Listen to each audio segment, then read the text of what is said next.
الحمدللہ وحدہ لا شریک لہ والصلاة والسلام علی من لا نبی بعد۔ پارہ نمبر 16۔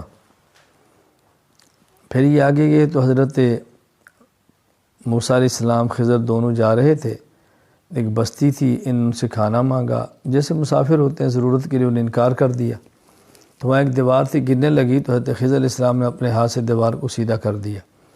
حضرت موسیٰ علیہ السلام نے فرمایا کہ تم نے دیوار سیدھا کی، ان سے پیسے لے لیتے، کھانا مانگا انہیں دیا نہیں، تم نے دیوار سیدھی کی، پیسے لیتے اب اس کا کھانا کھا لیتے۔ تو حضرت خضر فرمانے لگے کہ اب یہ ہمارا آخری موقع ہے، اب میں اور آپ اکٹھے نہیں رہ سکتے۔ باقی تینوں کی حکمت سن لو۔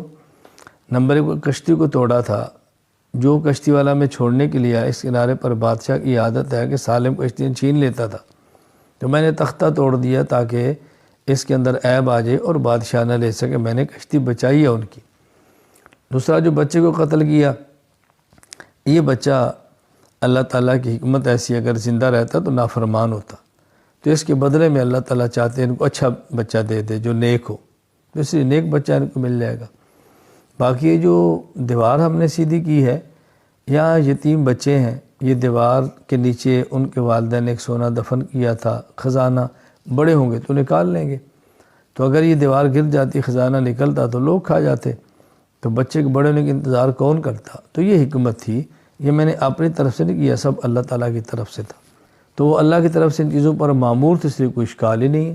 جس طرح ملک الموت کے ذمہ ہے کہ آپ نے روح قبض کرنی ہے، تو کوئی ملک الموت پر اعتراض ہوتا ہے کہ اس نے بندہ مار دیا ہے، اور اللہ کی طرف سے متعین تھے، اس لیے تکوینی امور جس کے ذمہ اس نے وہ کرنے ہوتے ہیں، قابل اشکال بات نہیں ہے۔ پھر آگے ذوالقرنین کا قصہ بیان کیا، وہ مغرب تک پہنچا، مشرق تک پہنچا، پھر ایک ایسے علاقے میں پہنچا کہ جہاں پر یاجوج ماجوج قوم تھی، اور اس علاقے کے لوگوں نے شکایت کی کچھ ان کا کریں، تو انہوں نے دیکھا ان کے پاس لاؤ لشکر بہت بڑی تعداد ہے، تمہاری ان سے جان چھڑائیں گا، یہ فساد بچاتے ہیں، تباہی بچاتے ہیں، ہم آپ کے ساتھ تعاون کرتے ہیں۔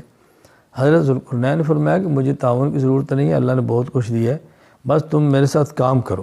کام کرنے کا مطلب پتھر لاتے، تختے لوہے کے بناتے، وہ لاتے اور اس کو سیسہ پلائی ہوئی دیوار، سیسے کے ذریعے اس کو ڈالتے جاتے، اور جو سیسہ پلائی دیوار ہی گویا بہت بڑی دیوار بنا دی اور ان کو وہاں پر بند کر دیا گیا۔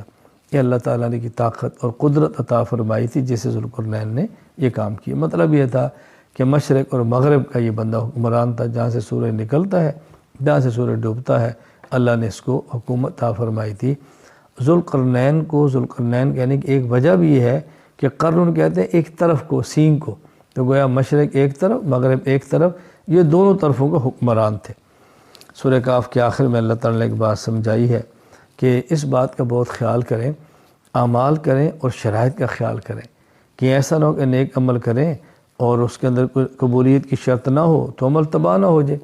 قبولیت اعمال کے لیے بنیادی طور پہ 3 شرطیں ہیں۔ نمبر 1، عقیدہ ٹھیک ہو، نمبر 3، نیت ٹھیک ہو، نمبر 3، عمل سنت کے مطابق ہو۔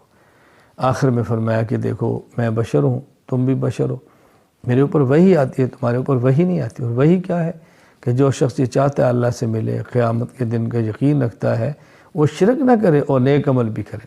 اللہ تعالیٰ ہمیں شرک سے محفوظ رکھے اور نیک عمل کرنے کی اللہ تعالیٰ ہمیں توفیق عطا فرمائے۔ سورہ طٰہٰ، یہ سورت چونکہ شروع ہو رہی ہے طٰہٰ سے، اس لیے سورت کا نام یہ سورت طٰہٰ ہے۔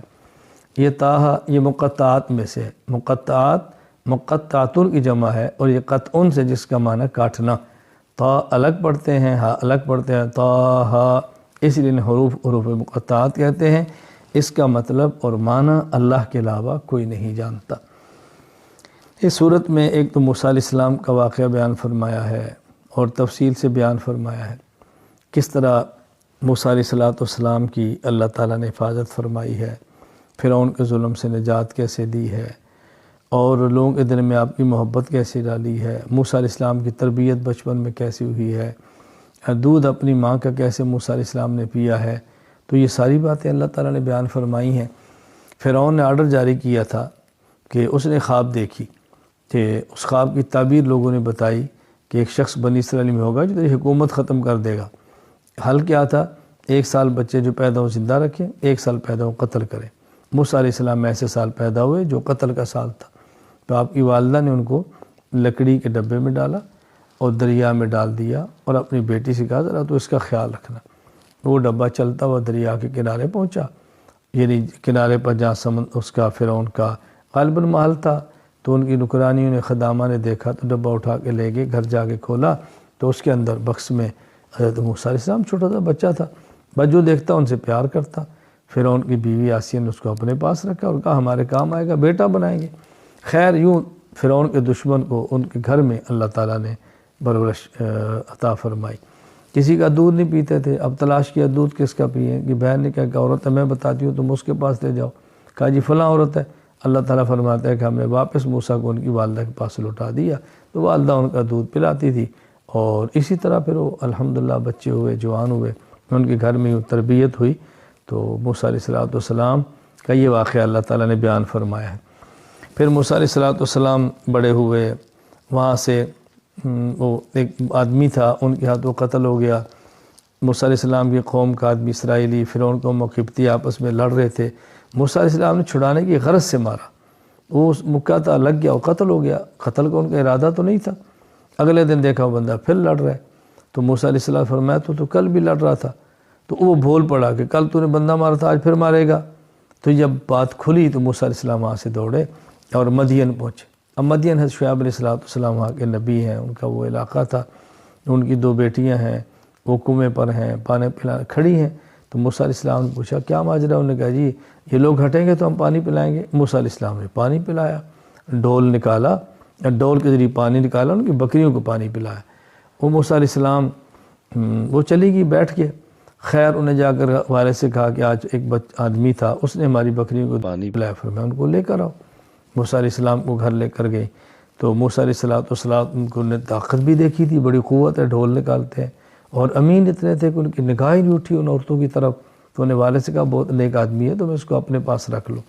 یوں حضرت شعیب علیہ السلام فرمایا کہ تم میرے پاس ٹھہرو، میں چاہتا ہوں تمہیں اپنی 2 بیٹیوں میں سے ایک بیٹی کا نکاح دوں، اور تم میرے پاس بکریاں چراؤ 8 سال تک، اور اگر 10 پورے کر دو تو تمہاری مرضی ہے۔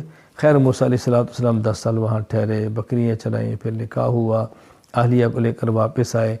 راستے میں ان کو ضرورت محسوس ہوئی، دور سے آگ نظر آئی، وہاں گئے تو آگ نہیں تھی، تجلی الہی تھی۔ اللہ نے فرمایا تم جوتا اتارو، سامنے آؤ۔ وہاں موسیٰ علیہ السلام پر وحی آئی، تو یوں نبی بن کے واپس آپ مصر کے اندر آئے۔ پھر فرعونیوں سے مقابلہ ہوا، اللہ تعالیٰ نے ان کو فتح عطا فرمائی، ان کو غرق کیا۔ تو یوں موسیٰ علیہ السلام کا واقعہ بھی بیان فرمایا۔ اور پھر اسی کے اندر واقعہ ہے وہ سامری کا قصہ بھی بیان کیا۔ ایک وقت آیا موسیٰ علیہ السلام جب اپنی قوم کو لے کر نکلے، اور فرعون نے پھر پیچھا پیا، یہ ادھر سمندر کراس کر گئے دریا، وہ سارے غرق ہو گئے۔ تو ان کی جو خواتین تھی انہوں نے فرعونیوں سے ایک یعنی زیورات لے کے ہمارے شادی ہے ہمیں چاہیے، یوں زیور اکٹھا کیا، دریا کراس کیا، آگے چلے گئے۔ موسیٰ علیہ السلام کوہ طور پہ تورات لینے کے لیے گئے، تو سامری نے وہ سونا ان سے اکٹھا کیا، یہ تو تمہارا نہیں ہے، فرعونیوں کا ہے۔ خیر اس کو پگھلایا، اس سے پھر ایک بچڑا بنایا، اس بچڑے سے آواز نکلی۔ تو ایک موسیٰ علیہ السلام جب تشریف لائے تھے تو کہتے ہیں گھوڑا تھا جنت سے، جبرائیل جس پر سوار تھے، جہاں پاؤں رکھتا وہاں سبزہ اگتا، تو اس نے وہاں سے مٹی اٹھائی، وہ سمجھا اسے آواز نکلے گی۔ مختلف روایات ہیں، خیر بچڑا بنا آواز نکلتی تھی۔ تو انہوں نے کہا دیکھو موسیٰ علیہ السلام تو چلے گئے، خدا تمہارا یہ ہے۔ ان لوگوں نے اس کو پوجنا شروع کر دیا۔ موسیٰ علیہ السلام واپس آئے، غصے ہوئے، ایک طویل قصہ ہے۔ خیر موسیٰ علیہ السلام نے سامری سے فرمایا تمہاری سزا یہ ہے کہ تمہارے قریب کوئی نہیں آئے گا، جو ہاتھ لگائے گا اس کو بھی تمہاری طرح بخار یہ جو مرض ہے وہ لگ جائے گا۔ یوں سامری الگ تھلگ ہوا، اور اسی حالت کے اندر پھر وہ مر گیا۔ تو یوں یہاں پہ حضرت موسیٰ علیہ السلام کا اللہ تعالیٰ نے واقعہ بیان فرمایا، اور کافی حد تک تفصیل کے ساتھ یہ واقعہ موسیٰ علیہ السلام کا بیان فرمایا گیا ہے۔ تو اور پھر اسی صورت کے اندر اللہ تعالیٰ نے مریم علیہ السلام کا واقعہ بیان فرمایا ہے، حضرت عیسیٰ علیہ السلام کی ولادت کا واقعہ بیان کرا ہے کہ مریم علیہ السلام کے پاس جبرائیل امین انسانی شکل کے اندر آئے، تو انہوں نے فرمایا میں تو عورت ہوں، تم کیسے؟ انہوں نے بتایا میں تو جبرائیل ہوں، مجھے اللہ نے بھیجا تمہیں بیٹا دیا جائے۔ ان کے گریبان میں یا جیسی بھی انہیں پھونک ماری اس سے حمل ہوا۔